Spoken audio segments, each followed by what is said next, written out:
And we are back on another episode of Inside Michigan Recruiting with another heralded member of the 2025 class, Mr. Nate Marshall. So, Nate, how you doing, man? I'm good. Hey, I'm How glad. about yourself? Doing great. Glad to have you here. Been trying to chase you down. I joke. I said, man, trying to catch Nate Marshall is like trying to catch Obama. A lot of people say that. I guess I am a hard guy to reach. Yeah, man. So, I apologize. So for what that. is no, but aim it's different strokes for different folks. So what is it? Like the media thing just doesn't really seem like your thing a whole lot, right? Is that fair to say? Yeah, I'm really not on Twitter that much. I let my mom do all the Twitter stuff. Instagram, that's really my thing. I post on there a lot. That's really about it, though. I hear you. Well, listen, it didn't slow down the recruiting, Right. the recruiting intensity, all the attention that went your way, because as athletes go, man, there are a few better in the country, if any, because one of the things that really stands out to me, we were talking to one of the basketball coaches, college basketball coach. He's like, hey, man, I won't say the name because he's like, he's a college basketball. He's like, man, that dude could play for us. He could play for us college basketball. So were you getting many college basketball looks? I actually wasn't.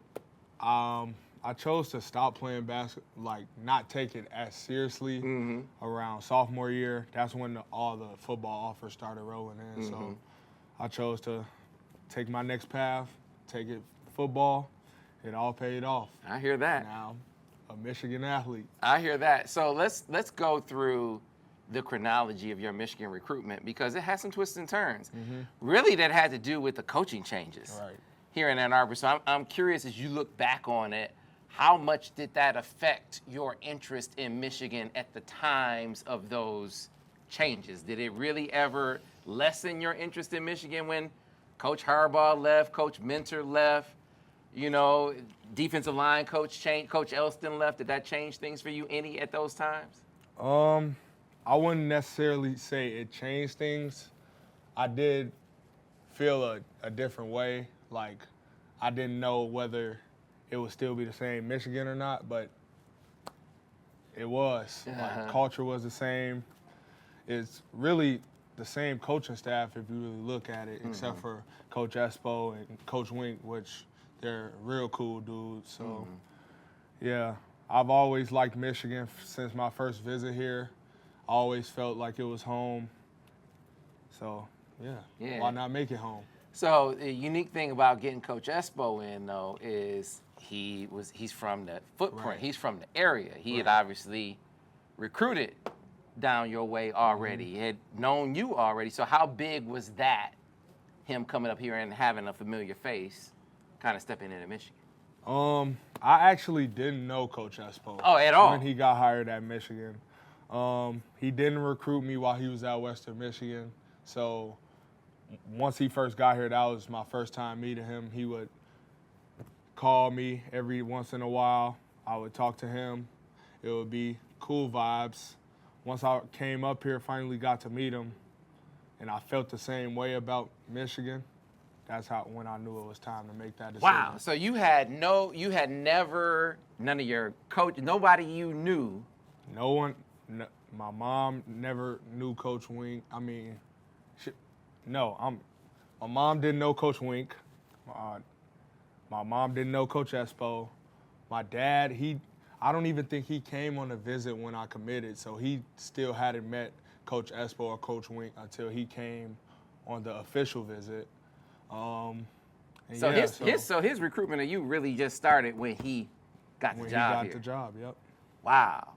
So that was like ground zero, and you had everyone else still recruiting. Wow, wow. So what about Coach Moore? Because you still had to have some people on staff that's kind of holding it down a little bit. So give me your thoughts on Coach Moore and your vibe with Coach Moore. Coach Moore's a real cool dude. Talk to him every once in a while, almost every week. We just talk about, we don't even talk about football when we talk. We talk about how life going, like what I did that day, what we ate, how his kids are, like stuff like that. I got you. So this defense, though, that's not going to change. That was one of the things that was really stressed with bringing in Coach Wink. He's the scheme that they were running is basically his scheme, right? So How much was that a part of the decision, the scheme that they run? I just like what they do with their D-line, their edge guys. They have them rush, and the plan they have for me is I can go interior and edge. So, like, I like that a lot. And then, like you said, the playbook's not changing, so it'll be even easier to learn. Coach Wink, he's a great teacher. Coach Espo, he's going to teach me right. So, all right. So physically, where are you at right now? Height, weight, 40 time? I'm around 6'3", 3/4, around 245 pounds. 40 time, I don't have one, but I am feeling pretty fast. I'm not going to lie. You can ask anyone around me. I'm pretty fast. I don't know my 40 time. Right, hey, it's fast enough, right? Right, fast enough. Right, I got you. See me on the field in them pads, I'm fast enough. Man. Right. So do you have as you get through your high school career, you got goals with your high school team, but you have an ideal playing weight that you want to be at? Like, what do you aspire to be as far as playing weight is concerned? Playing weight, I aspire to be around this size. Last year, I was around 260, 255 maybe. Mm-hmm. Then basketball season, I dropped a couple of pounds. But okay. I feel pretty good where I'm at now. A couple more pounds won't hurt me. Okay. Might make me better, but we'll see. Okay. So, you got another guy from your neck of the woods in the class, and Jaylen, how big is that in the mix for you? All right, that story is kind of crazy. I first met Jaylen. We were at a photo shoot, and like we had never known each other, but everybody says we act like each other. Like we just got good vibes, got that goofy type of vibe. So met him there. Ever since then, we came on a Michigan visit together. I'm pretty sure it was the barbecue. The barbecue last year, we came together, and ever since that visit, we were just like, felt like home. Like we had that plan of just going to Michigan together. That was where our head at that whole time. So and it worked out. It worked out. It worked out. All right. So you got a chance to really connect with some of the other guys in the class. So what has this experience, this barbecue, been like for you? Hey, I like the group of guys we got. We got a lot of characters, got a lot of good men, got a lot of ball players. So I'm ready. All right. Ready to see what we got to offer. So, Nate, I got to ask you, man, I'm asking all the guys this. I mean, are you a recruiter? Do you recruit other guys? Are you trying to get other guys in the fold? For sure. I've been doing a little bit of recruiting. I've been trying at least. I got my homie Baby J here. That's the first recruit I got. On my OV, some of the commits that weren't committed, got some of them, so I count them. Like Chase Taylor, that's my guy. Okay. Got him to commit that weekend. Caden Strayhorn, that's my guy too. So, Andrew Olis too. You've been putting in work. Trying, yep. Okay. All right. I'm trying.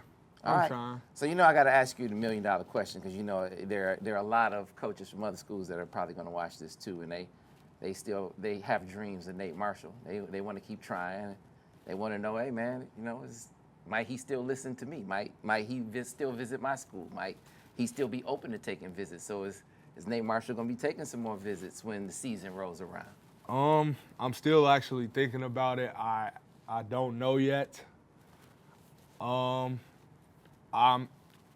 feel open to taking visits, but I'm pretty confident where I want to be. I hear you. Hey, man, inquiring minds want to know. That's why we ask. Gotcha. But I think it's also noteworthy who you said you're recruiting for.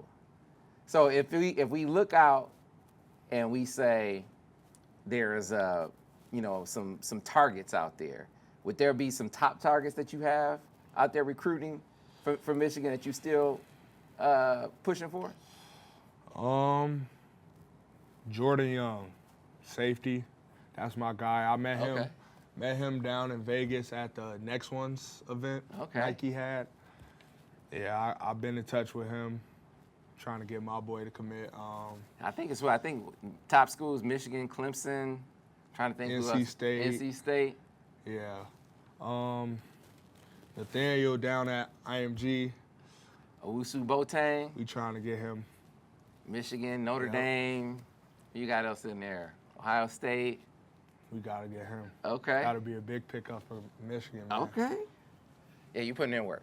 Sure. All right, Nate. So what's left for you? When do you guys start camp? We start camp August 12th. We're on our dead period right now. We got 2 weeks off.